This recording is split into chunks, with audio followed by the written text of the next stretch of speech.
A young volunteer risked his safety to bring hurricane aid to families in need. But when he entered an HOA neighborhood, he was met by something worse than the storm. The HOA president didn't ask questions. She spat on him. Right there, in broad daylight, while he was delivering bottled water and food. What she didn't know, security cameras were rolling. The footage caught every second her rage, the spit, the shock on his face. At the emergency HOA meeting, the board played the footage in front of the entire community. Her expression, frozen. The same neighbors she once bossed around watched in stunned silence as her true colors were revealed. She tried to spin it, but the damage was done. The vote to remove her wasn't even close. In the end, her power meant nothing because karma doesn't need permission to show up, especially when it's all caught on tape. The hurricane had torn through the southeastern coastline with all the fury of a freight train crashing through glass, uprooting 100-year-old trees, ripping roofs from homes, and reducing beautiful communities into landscapes of debris and sorrow. Relief crews scrambled across the affected towns as residents emerged from shelters and basements to assess the damage. And amid all the chaos, a young college student named Miguel had chosen to spend his summer vacation volunteering with the local Red Cross chapter, tirelessly delivering bottled water, blankets, hygiene kits, and hope to people who had lost so much. Miguel wasn't a stranger to hardship. His own parents had lost their home to a flood years ago. Now that he had the chance to give back, he embraced it fully, working dawn to dusk without complaint. On the third day after the storm, Miguel received a delivery request for a family named the Johnsons in Oak Ridge Lakes, an upscale, tightly regulated gated community overseen by one of the most notoriously strict HOAs in the county. Miguel loaded up his van with 2 cases of water, canned food, and a solar-powered charger, then drove into the entrance of Oak Ridge Lakes with the kind of optimism that only youth and purpose can carry. Expecting to help someone grateful, he pulled up to the gate, buzzed in, and explained to the speaker that he was a Red Cross volunteer delivering requested aid to the Johnson residents on Magnolia Drive. The automated voice granted him access, the gates parted, and he rolled forward into a pristine neighborhood that looked relatively untouched, its residents having clearly prioritized aesthetics over practicality. With manicured lawns and decorative fountains surrounded by wet sidewalks littered with storm debris. As Miguel drove slowly down the street, looking for house numbers, he didn't notice the pair of eyes tracking his every move from behind blackout sunglasses. Karen Rigsby, president of the HOA board, was already on alert. She had made it her personal mission to maintain order in Oak Ridge Lakes, even in the midst of crisis, and anything or anyone unfamiliar was instantly seen as a threat to that order. The moment she spotted the unfamiliar van, she jumped into her golf cart, gripping her HOA clipboard like a sheriff might hold a badge, and zoomed down the street to intercept the intruder. Miguel had just pulled into the Johnsons' driveway and stepped out of his vehicle when he heard the high-pitched whir of the golf cart approaching at full speed. He turned to see a woman in her mid-50s, wearing a windbreaker with the HOA logo, and a no-nonsense expression that could sour milk. "Excuse me," she barked before he could even greet her. "Who authorized your presence here?" Miguel adjusted his Red Cross lanyard and responded politely, "Good afternoon, ma'am. I'm with the Red Cross. The Johnsons requested aid. Just dropping off some essentials: water, food, hygiene items." Karen didn't blink. "No one told me anything about this. This is private property. You can't be here without written permission and prior authorization through HOA channels. If you don't leave immediately, I'll report this as trespassing." Miguel blinked, confused but calm. "I'm not trying to cause any trouble, ma'am. I was buzzed in at the gate. The Johnsons are expecting these supplies. I'm just doing my job." But Karen didn't care. In her mind, authority had to flow through her first, and the idea that a volunteer, especially a young man she deemed unprofessional, could bypass her iron rule was unbearable. "Don't give me attitude," she snapped. "I've already reported your plate to HOA security, and if you don't get in that van and turn it around, you'll be dealing with the sheriff too." Miguel sighed, but kept his tone level. "I really don't want to argue. I just need to finish this delivery." And then, with an ugly twist of her face, Karen did the unthinkable. She spat on him, right on his shirt, right in front of the Johnson's home. As the front door opened, and Mrs. Johnson, who had called in the aid request because her husband was on oxygen and they had no power, watched in horror from the porch. The wad of spit landed with a wet smack on Miguel's Red Cross vest. He froze, shocked, not just by the disgusting act, but by the complete disregard for human decency. Karen didn't even flinch. She turned and folded her arms, as if satisfied. She had handled the situation. Mrs. Johnson rushed out and screamed, "Karen, what is wrong with you? He's helping us." Karen glanced at her with smug indifference and replied, "If you want help, go through proper channels. We can't have strangers wandering around our neighborhood. That's how looting starts." Miguel, wiping his vest, said nothing. He simply picked up the boxers, walked past Karen without another word, and gently placed the supplies on the Johnsons' porch. Mrs. Johnson apologized profusely, on the verge of tears, as Miguel assured her it was okay. "You don't deserve that," she said. "You're an angel, and she's a witch." Miguel smiled softly and nodded, just trying to help. He got in his van and drove off, but not before looking up at the new HOA security camera mounted above the entrance, its red recording light blinking steadily. Karen, drunk on her delusion of control, had no idea the entire altercation had been caught on camera, and that camera, recently installed as part of the HOA's new community safety initiative, had captured her every move in crystal clear detail, from her shouting to the spit flying through the air. By nightfall, word of the incident had already reached several members of the board, thanks to Mrs. Johnson and her teenage son, who downloaded the footage from the cloud and sent it to multiple neighbors.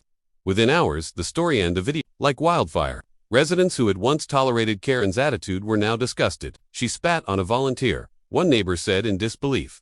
"That's assault," another exclaimed. By the time Karen realized what was happening, it was too late. The video had already been forwarded to the HOA's legal advisor, several community leaders, and even a few local journalists. But the most poetic justice was yet to come. The HOA board called an emergency meeting for the next morning to review the footage and address the matter publicly. Karen showed up to the clubhouse, still dressed like she ran the place, carrying her clipboard and prepared to defend herself. But as she entered the conference room and saw the screen displaying the paused security footage, with her face mid-scream and her finger jabbing toward Miguel, she knew something was wrong. The board president, Mr. Granger, a retired Marine, who didn't care much for drama, cleared his throat and said, "Before we proceed, I'd like to play a clip recorded by our security system yesterday afternoon." Karen tried to interject. "There's been a misunderstanding," but the video was already rolling. Her voice filled the room. Her rage, her threats, her spit was all there, undeniable and revolting. The room was silent as it played. When it ended, Mr. Granger turned to her and said, "Care to explain that?" Karen stood frozen, her mouth open, but no words coming out. The very authority she had wielded like a sword had just cut her down in front of everyone. The other board members looked at her with contempt. One of them said flatly, "You humiliated a volunteer during a crisis. We can't have leadership like that. You're suspended from all HOA duties, effective immediately, pending further review." Karen tried to protest, but the damage was done. Her reputation shattered, her grip on the HOA lost, and the neighborhood she once ruled, now buzzing with whispers of her disgrace. Meanwhile, Miguel continued delivering aid to other neighborhoods, unaware that his quiet patience and professionalism had sparked a community reckoning. When someone from the board called to thank him and inform him of the consequences Karen faced, Miguel simply said, "I didn't do anything special. I just didn't let her break me." And that, it turned out, was more than enough. The morning after the HOA board meeting was heavy with tension in Oak Ridge Lakes, the kind of tension that lingered in the air like humidity before a thunderstorm, invisible but suffocating. Word had spread quickly through text threads, neighborhood, Facebook groups, and whispered conversations at the local coffee shop that Karen Rigsby, the infamous president of the Homeowners Association, the self-appointed enforcer of every petty rule, the woman who once cited a neighbor for hanging a flag an inch too low, had been suspended in disgrace. The footage of her spitting on a young Red Cross volunteer had gone viral within the gated community and beyond. A perfect storm of entitlement meeting justice.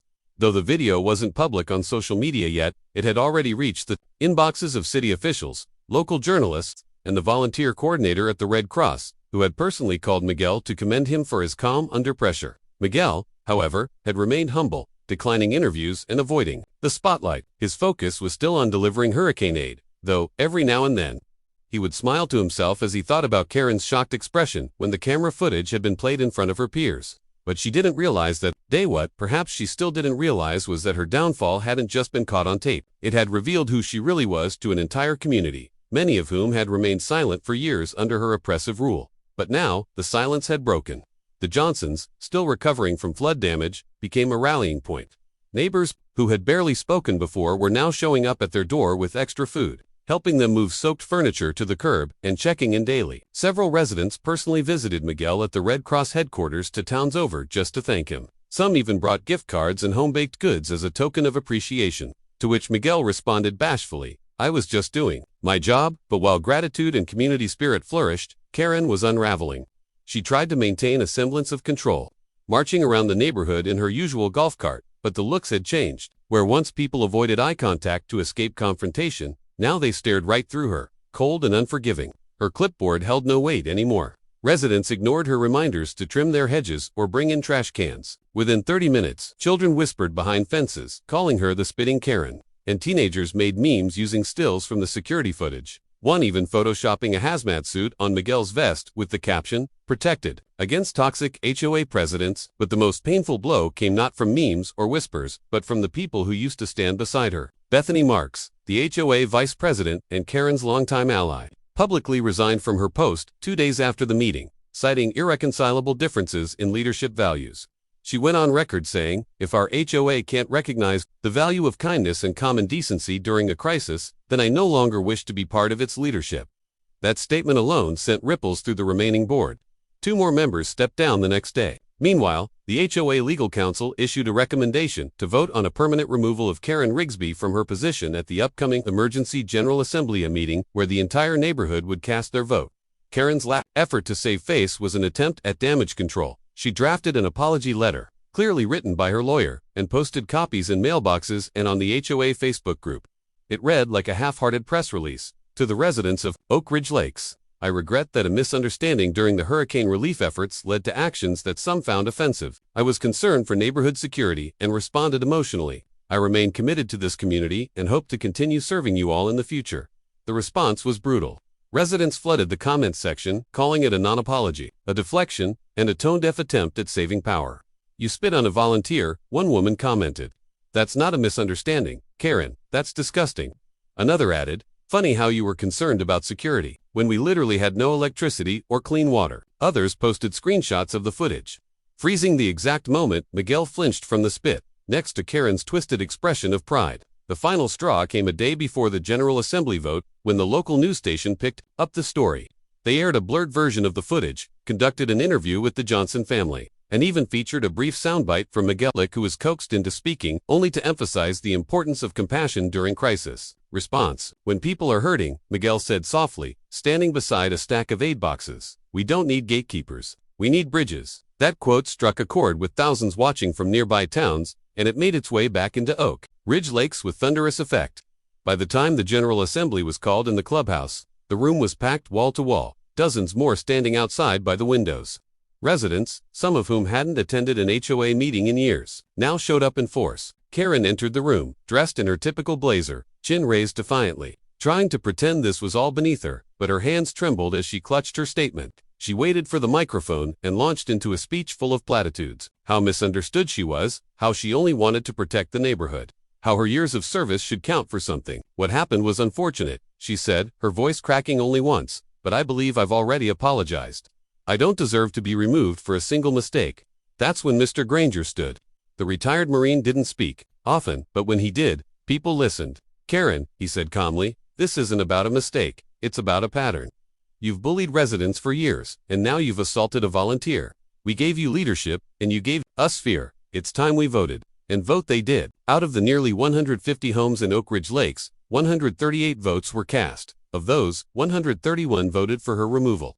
Karen sat frozen in her chair, her clipboard now nothing but a useless slab of plastic.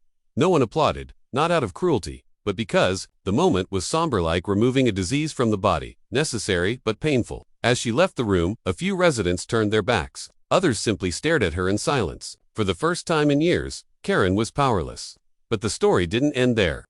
In the weeks that followed, the neighborhood changed.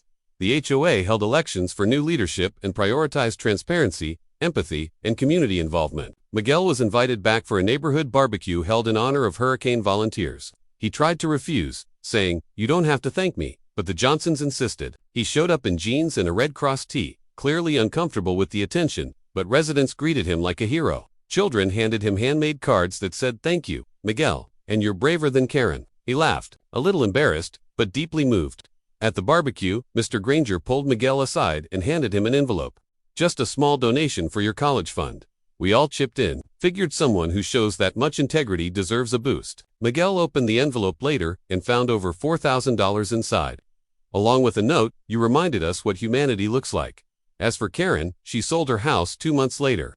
Rumors said she moved to a different gated community out of state, one where no one knew her history, but her name still circulated as a cautionary tale. Parents told their kids, "Don't be a Karen."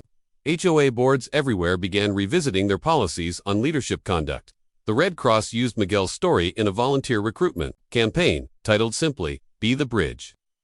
And in Oak Ridge Lakes, long after the storm had passed and the fences were mended, something more important remained. a renewed sense of community, built not on rules or fines, but on kindness. All sparked by a young man who didn't fight back but stood tall.